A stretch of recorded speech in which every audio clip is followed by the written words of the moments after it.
गुजरात में नरेंद्र मोदी से ले लिया। जी हां, गुजरात में अमित शाह और नरेंद्र मोदी को बड़ा झटका लगा है। गुजरात की जनता ने नरेंद्र मोदी को ठग लिया है, या फिर यूं कह सकते हैं कि उन्हें हरा दिया है। जी आपको बता दें कि देश के 4 राज्यों की 5 विधानसभा सीटों पर उपचुनाव हुए, जिसके नतीजे अब सामने आ गए हैं। और गुजरात से बड़ी खबर सामने आई है कि गुजरात में नरेंद्र मोदी यानी कि भाजपा को बड़ा झटका लगा है। गुजरात में आप आगे चल रही है, यानी कि आम आदमी पार्टी ने गुजरात में भाजपा को बड़ा झटका दिया है। गुजरात की सीट पर भाजपा हार चुकी है। बता दें कि दिल्ली विधानसभा चुनाव में करारी हार के बाद आम आदमी पार्टी ने अच्छा कमबैक किया है। आपने बीजेपी के गढ़ में गुजरात में 2022 के चुनाव में जीती विसावदर की सीट पर कब्जा बरकरार रखा है। इस सीट से आपने अपने पूर्व प्रदेश अध्यक्ष गोपाल इटालिया को मैदान में उतारा था। गोपाल इटालिया ने कुछ राउंड को छोड़कर पूरे 21 राउंड की मतगणना में ज्यादातर समय बढ़त बनाए रखी। इटालिया ने बीजेपी के कैंडिडेट किरीट पटेल को 17,000 समथिंग वोटों से शिकस्त दी है।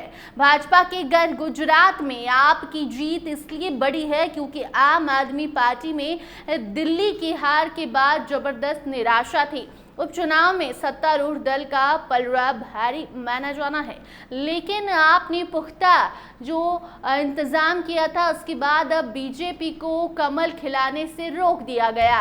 बीजेपी इस सीट पर 2007 से जीत के लिए तरस रही है। इस बार के चुनाव में कुल 16 कैंडिडेट मैदान में उतारे गए थे, फिर भी हार मिली। वहीं नीलांबूर सीट कांग्रेस के लिए प्रतिष्ठा की लड़ाई बन गई। यह इलाका प्रियंका गांधी वाड्रा के वायनाड लोकसभा क्षेत्र में आता है। कांग्रेस ने यहां से 2016 के अपने उम्मीदवार अरियादन शौकत को फिर से मैदान में उतारा है और अब तक की गिनती में वो आगे चल रहे हैं। पंजाब के लुधियाना वेस्ट और गुजरात के विसावदर में आम आदमी पार्टी ने बढ़त बनाई। आप उम्मीदवार गोपाल इटालिया बीजेपी के उम्मीदवार किरीट पटेल से आगे हो गए हैं, जीत गए हैं। दिल्ली हार के बाद आपका प्रदर्शन दोनों राज्यों में गौर से देखा जा रहा है। ये पार्टी के लिए अपनी पकड़ दोबारा साबित करने का मौका है, जो दिल्ली में नहीं कर पाई। अब आते हैं बंगाल पे, तो आपको बता दें वेस्ट बंगाल के कालीगंज में हुए टीएमसी बढ़त बनाए हुए हैं। यहाँ चुनाव का नतीजा आ गया है।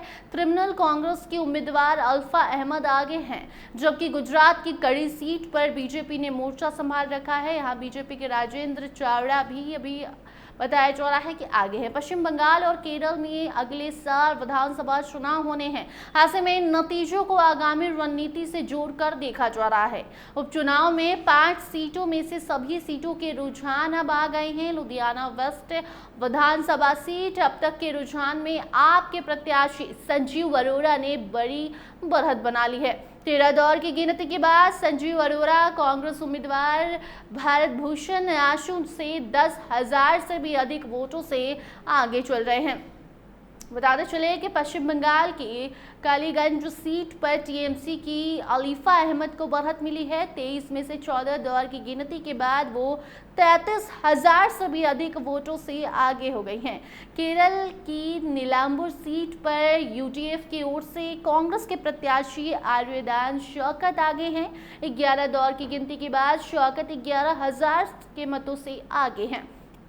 गुजरात की विसावदर सीट पर जोरदार मुकाबला है, कभी बीजेपी तो कभी आम आदमी पार्टी आगे, लेकिन अब जो जीत का सहरा है वो आपके गोपाल इटालिया के सिर पर बंध गया है।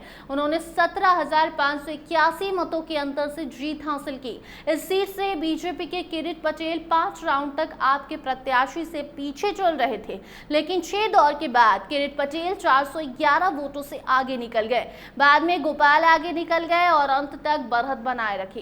बाकी अब आगे से जुड़ी कोई नई जानकारी आएगी तो उसे आप तक जरूर पहुंचाएंगे। देखते रहिए स्टार टीवी बिहार। धन्यवाद।